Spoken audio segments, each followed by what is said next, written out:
Cuando vino Gustavo Marangoni post-elecciones, pasaron 45 días, números redondos, decía, hay que ver si en la coalición gobernante hay un problema de desorganización o de descomposición. 45 días post, ¿qué ves? Descomposición. Descomposición. Sí, por eso te decía que la segunda parte del mandato tiene que, en todo caso, reposicionarse y reorganizarse desde otro punto que no puede ser justamente el punto de equilibrio que no alcanzó en estos 2 años. Es fundamental, digamos, el tema del liderazgo. Lo hemos conversado. El peronismo surge como un fenómeno vertical desde su origen. El liderazgo y la conducción son herramientas fundamentales. Sin ellas no se puede comprender el peronismo. No importa que seas peronista o que no seas peronista. Y creo que el carácter fuertemente pragmático. Hoy, el 14 de noviembre, es solo un interrogante, pero no por los números. Es un interrogante porque están abiertas todas las variables. Dicen, ¿qué puede pasar después del 14? ¿Una variable pragmática? Una variable pragmática entendida en el sentido de que se advierte que la recuperación de los indicadores productivos que se está dando, que muchos están en niveles prepandemia, es una buena noticia, pero tiene una pata que le pone vuelo corto, que es la inestabilidad financiera, y eso es la falta de confianza. Entonces, puede haber un giro pragmático, y ese giro pragmático lo puede hacer el presidente solo. Difícil. El presidente y Cristina podría, cuestan imaginar esos escenarios, pero todo es posible. El hecho de que sea todo posible genera mayor incertidumbre. Ahora, me parece que la pifia, a mi modo de ver, de Tolosa Paz del golpe blando y demás, muestra una cosa, que la convulsión es mucho más interna. La oposición fue hábil y se retrajo y dejó, desde la carta de Guado, las renuncias, la carta de Cristina y demás, que se mostrara esta composición. ¿Toma nota el gobierno que se ha autoinfligido estos problemas? Si toma nota, ahora no lo puede exteriorizar porque está a 20 días de una campaña electoral. Pero vos fíjate, hace casi literalmente un año, Cristina hablaba en octubre cuando el dólar estaba casi igual que hoy, 195, ¿te acordás? Sí. 196. Y enunció algo que era importante. Dijo, uno de los problemas de la economía es que es bimonetaria. Tenemos 2 monedas y no una. Bueno, es el título. Vos vas al médico. Te dice, señor, usted tiene tal enfermedad. Te quedas mirando como vos me miras ahora y estás esperando. ¿Cómo soluciono? No hay cómo soluciono. Hay un título. Pero pasó un año y la bimonetariedad de la economía argentina no tuvo ningún tratamiento. O mejor dicho, tuvo un paliativo que permitió bajar de 195 a tanto, pero que evidentemente era un paliativo porque un año después estamos como cuando salimos de España. Entonces, lo que falta es precisamente que el tratamiento sea consensuado por las distintas interconsultas que muchas veces uno hace con los médicos. Porque evidentemente, y la carta a la que vos hacías referencia puso de manifiesto, que el gobierno, en la figura del ministro de Economía, tiene un diagnóstico, en la figura de la vicepresidenta tiene otra, y en la figura de otros referentes, gobernadores, economistas, etcétera, tiene otra. Vos tenés que unificarlo. La verdad que este juego de estar en Nueva York y en Washington, claro, negociando con el Fondo Monetario y aquí haciendo virtud de que esa deuda no se tiene que pagar, y en el medio, bueno, sí, pero no, bueno, no la vas a poder estirar mucho tiempo porque el cronograma de vencimientos de la República Argentina en los próximos 7 meses, un poquito más, supone más o menos 7.000 millones de dólares que no tenemos. Ahora, hubo una aparición fulgurante, que algunos compararon con Capitanich, otros decían era el Adolfo, ¿te acuerdas cuando entraba a la Casa de los Reyes? Estábamos trabajando y se arremangaba, etc., que fue Mansur, que apareció, y a mí me parece que todavía no logra ni siquiera encolumnar a todos los ministros en una... ¿Qué es Mansur hoy? Bueno, es la pretensión que tienen algunos peronistas de poder resucitar como resucitaron los radicales. Que yo te diría que es un fenómeno que no es, a mi criterio, ponderado lo suficiente. Quizás porque muchos residimos en la capital federal, estamos con el AMBA, etcétera, y estamos en el fenómeno de Milei, que está bien, que por supuesto merece ser comentado y analizado. Pero fíjate que el radicalismo está con casi diría, podrías recitar un equipo de fútbol. Manes en provincia, Lustó en capital, De Loredo en Tucumán, Carolina Lozada en Santa Fe, Morales en Jujuy, Cornejo, claro. Y así podríamos hacer un listado. ¿Qué es el listado? Hace 3 años no podías hacer. Es verdad. En la convención de Gualeguaychú, los radicales fueron de punto como para no seguir extinguiéndose se adhirieron a Cambiemos, pero después, en 4 años, en buena medida, padecieron muchas cosas del gobierno. Ahora, esto es distinto. Y no estamos hablando de cualquier cosa, porque estamos hablando de un partido que tiene 130 años, digamos, es prácticamente el decano de los partidos argentinos, junto con el socialista, y que se esté recomponiendo. Me parece que a muchos desde el peronismo dicen, che, a lo mejor acá el periodo que comenzó post-2001, que era primero kirchnerismo y después macrismo, puede tener una suerte, no digo de transformación definitiva, pero de rebalanceo con el reempoderamiento del radicalismo y del peronismo que le podrían dar una dosis de negociación, una dosis de cierto raciocinio en el diálogo que algunos otros protagonistas hoy no pueden y que quizás sea necesario hacerlo para el 2022 y para el 2023, sobre todo para evitar lo que me parece a mí sería el peor de los escenarios, que es la continuidad de la mediocridad. Claro. ¿No? Aquel dicho alemán que es preferible un final con horror que un horror sin fin. Yo no quiero, digamos, ninguna de las dos cosas. Y creo que ahí el rol de los partidos políticos, y sobre todo cuando tienen mucha tradición y tradición de negociación, siempre es meritorio. Bueno, ahí hay un punto para analizar, que cómo se sigue, que es Alberto, que vos mencionaste al principio. ¿Qué hacemos con el presidente? O sea, tenés desde los más rabiosos círculos rojos antigobiernos que dicen: inventemos un gobierno parlamentario en el sistema presidencialista, que Mansur gobierne y Alberto dejamos decorativo. Digamos, yo no lo veo de ninguna manera viable. A los otros que dicen, es imposible la sucesión de Alberto por Cristina. ¿Qué hacemos con Alberto? Es que el primero que tiene que definir qué hace con Alberto es Alberto. Siempre me gusta hablar de cine. Esta película no es conocida, pero la volví a ver. Es un clásico italiano de 1959, lo resumo en 30 segundos. Una película de Roberto Rossellini, de director, y Vittorio Da Sica, el protagonista. Transcurre en la Italia ocupada por los alemanes. Los alemanes están desesperados buscando al jefe de la película se llama El General de la Rovere. Están desesperados buscando al General de la Rovere, que es el líder de la resistencia de los partisanos italianos. Pero en una redada involuntariamente lo matan. ¿Para qué lo querían? Para meterlo dentro de una cárcel donde estaban los líderes de la resistencia partisana que ellos no tenían identificados. Así que eligen un personaje secundario, lo meten en la cárcel con tanta mala suerte que este personaje secundario, del que lo único que se esperaba que iba a ser un soplón, se identifica con la resistencia. Y se transforma. Y se transforma y asume el papel del General de la Rovere. No voy a spoilear la película, pero paga las consecuencias de ser el General de la Rovere. Uno lo que diría es, toda esta introducción tiene que ver con que el presidente se tiene que convertir en el General de la Rovere. Tiene que asumir el rol de ser el presidente. Otra película lo decía muy bien, mira qué películas viejas estoy citando, Tipo de riesgo, La sandalia del pescador. En un momento el Papa, que era otro gran actor, Anthony Quinn, duda y su camarlengo le dice, tú eres Pedro. Claro. Tú eres Pedro. La propia vicepresidenta se lo dijo un año atrás, por supuesto en un juego un poco más complejo, le dijo, yo que he sido presidenta 2 veces, sé muy bien que las cosas que se tienen que hacer en la Argentina las puede hacer el presidente. Pero tomando no. la imagen cinematográfica, porque es una película hermosísima, la de Anthony Quinn, él era Pedro porque el Espíritu Santo, según la creencia católica, lo invistió como tal. Acá el Espíritu Santo es de carne y hueso y se llama Cristina Fernández, y por más que le diga tú eres Pedro, la creadora es ella. El Espíritu Santo de la política es la voluntad de poder. Porque el poder puede, por definición, y el no poder, claro, no. Claro. Entonces, la voluntad de poder, en contexto democrático, con las limitaciones que por supuesto impone una república, pero la voluntad de poder es decir, bueno, juego yo, tengo la cinta de capitán. Y cuando vos tenés la cinta de capitán, el resto del equipo te mira. ¿Pero tiene con qué? Porque digo, cuando se puso la cinta de capitán, en la época de la pandemia del 80% sí, pero después fue de atropellada en atropellada hasta que lo mandaron con un anotador y una virome a tomar nota de lo que pasaba en la provincia. Y creo que él mismo cuando acepta ese tipo de cosas se subalterniza. Por eso digo que en un sistema en el que no solo por lo que está escrito en la Constitución, sino por lo que está en nuestro sistema, todos tenemos la tendencia a mirar a quien está a cargo de la presidencia. Es así, porque entramos porque sí, y preguntamos y por qué es de esa manera. Por eso creo que el punto de equilibrio tiene que estar en otro lugar, porque pueden esperarte, si no, 2 años de... ¿Viste?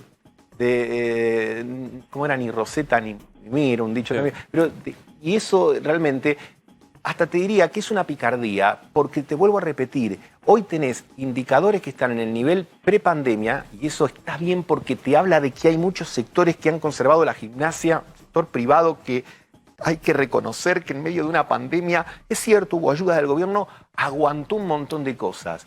Pero ahora, si vos no le das el combustible para la segunda mitad, mira, no hay nada peor que hacer la mitad de un puente. Porque no te sirve para nada.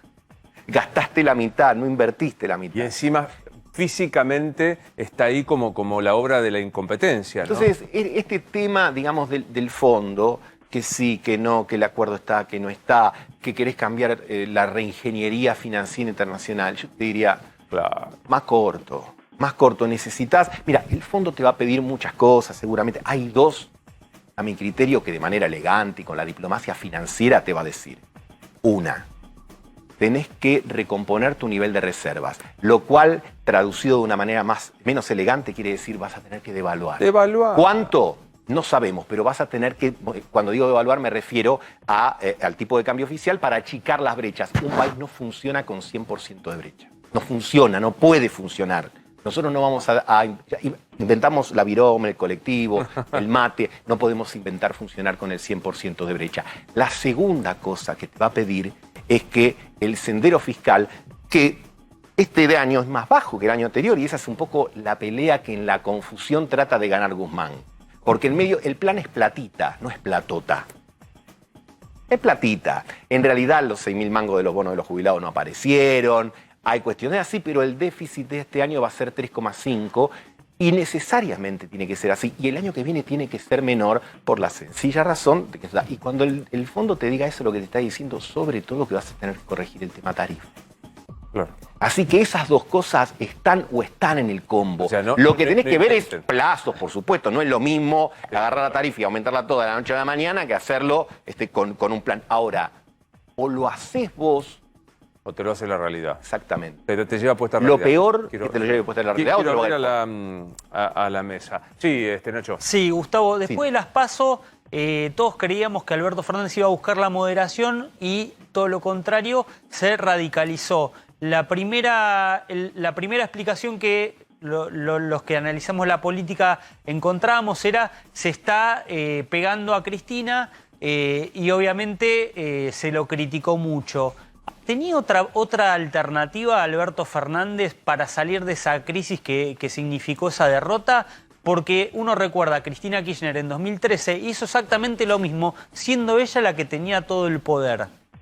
Yo creo que, y no dicho ahora con el diario posterior a la elección, claro que tenía otra alternativa y de hecho la ejerció poco tiempo, pero era, me parece, aquello por lo que fue elegido. La alternativa era ser moderado todo el tiempo, no moderado en promedio. Que esto es lo que de alguna manera muchas veces confunde respecto de la actitud del presidente. El presidente tiene una declaración muy prudente a la mañana y muy imprudente a la noche. El promedio te da moderado. Claro. Pero pero él tendría que ser moderado todo el tiempo, porque los otros lugares están ocupados. Aquello que figura por memes dando vuelta en las redes que dice, mira, vos ocupate de ser vos, porque el resto de los lugares está ocupado.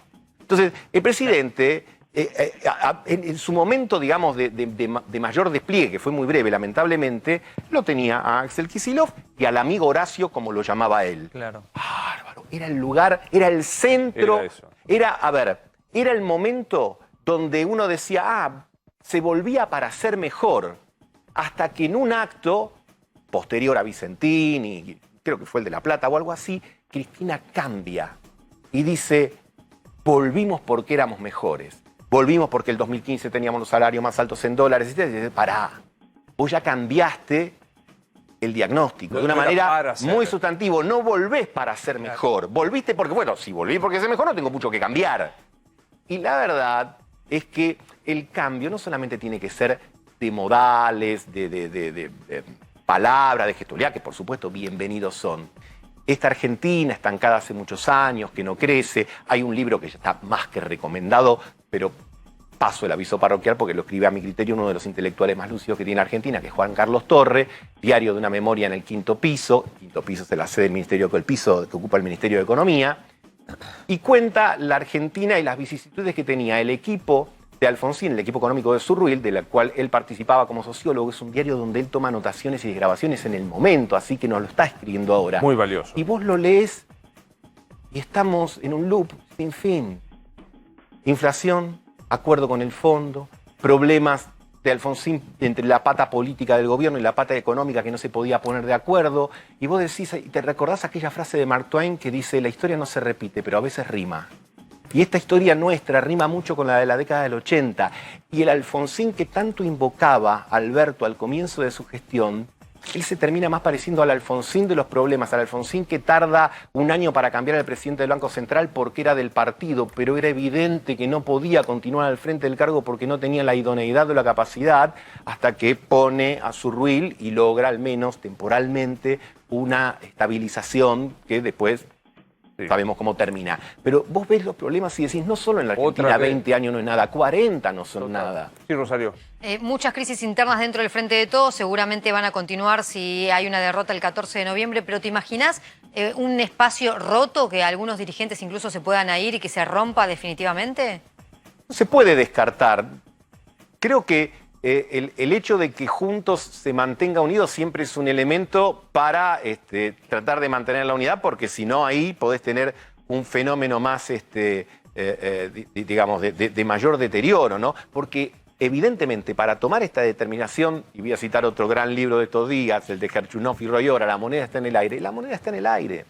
Entonces vuelvo a decir, si el sector productivo argentino se pudo mantener por méritos propios y por algunas medidas del gobierno que se tomaron en la pandemia y aguantar además todos los otros problemas endémicos de la Argentina, bueno, es el momento de que la moneda caiga bien y vos le des la certidumbre cambiaria que necesita. A mí me llama poderosamente la atención que otra vez volvamos a ver fotos de funcionarios hipnotizando yogures en las góndolas y que no recurra, y que no se escuche al Banco Central hablar del tema de la inflación.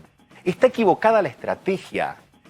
Desde la Secretaría de Comercio no se controlan los precios. La inflación estructuralmente se aborda del Banco Central de la República Argentina, que es la institución que no escuchás hablar.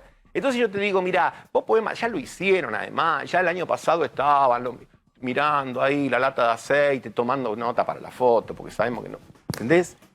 No pasa nada. Entonces yo te digo, mira, aprovechemos porque yo creo que hay cosas hay reflejos y hay reacciones que se han tenido que hay que rescatar. No hay que tirar todo, pero vuelvo a la otra mitad del puente. La otra mitad del puente es indispensable para llegar a una orilla y hoy leí algunos comentarios que decían que vamos a hacer la tarea bien para que después se beneficie, no sé, la red o quien sea. No, la tenés que hacer bien, porque primero te puede beneficiar vos por hacerla bien, porque este hecho de pensar, bueno, yo me la gasto toda para que al otro le quede tierra arrasada, ¿viste? Sí. Nos tiene siempre parados en el mismo lugar. Entonces, creo que ahí es donde hay que cambiar el diagnóstico. Pero eso es político, eso no te lo va a dar un técnico. Eso no es que va a venir Guzmán, el mejor economista que traigas, porque aún el mejor economista que traigas te va a preguntar, y lo primero que va a preguntar es, che, ¿a quién le tengo que preguntar? Claro. La última la hace Martín, pero te voy a afanar. Lo del hipnotismo de los yogures con el Capitán Frío de Rosario. Felletti es el Capitán Frío que trata de hipnotizar los yogures. Me encantó como metáfora. Sí, Martín. Quería volver al tema que hablabas al principio, la falta de liderazgo. ¿Crees que en este contexto político, en este contexto de crisis económica, el presidente tiene con qué y tiene tiempo de recuperar ese liderazgo? Y también si el liderazgo se puede ejercer desde otro lado que no sea la presidencia. Bueno, de hecho hoy está sucediendo eso, pero la respuesta es sí. A ver, a los gobiernos muchas veces les cuesta alcanzar la velocidad de crucero. Hablábamos de Alfonsín, la encontró con Zurruil en junio un poquito antes, no asumió Zurruil, pero el plan austral fue de junio del 85. Menem la encontró con Cavallo en el 91. Tardás. Ahora, no porque haya sucedido esas dos veces quiere decir que va a suceder la tercera, porque la historia a veces rima, a veces no. Pero lo que tiene que haber es una vocación, tiene que haber una decisión, insisto, de ejercer el cargo de general de la Rovere, de creértela. Porque la política, viste que se dice los políticos son nuestros representantes. Ese término es polisémico. También incluye una cuestión actoral. Tiene que actuar de presidente. Tiene que tener el seniority de presidente. Seniority no es la diplomacia, la ampulosidad, dígame excelentísimo señor. No, tiene que ver con el hecho de definir un rumbo y una visión. Yo creo que hoy es muy difícil, y por supuesto es un escenario muy difícil para el gobierno, porque las encuestas coinciden en una cosa. El 65% de la población cree que el rumbo no es el correcto.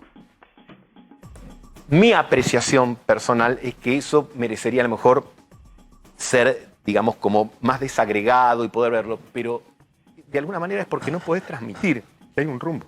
Claro, claro. Y eso es un elemento realmente de mucha debilidad. Siempre es bueno verte. Varias cosas. Yo mañana tengo 50 personas diciéndome dónde encuentro la película El General de la Rovere. ¿Tenés idea en qué en algún lugar? No, y Cuevana, bueno, se nos puede hacer el chivo, pero Cuevana, hay un montón de digamos lugares donde Cuevana, bajás. pero sí. Es un peliculón. El General de la Rovere. Antes dijiste La Sandalia y el Pescador de, Sí, de Anthony Quinn. Y ninguna otra película. Pues, No, y el libro de Juan Carlos Torre que lo recomiendo enfáticamente. ¿Qué se llama?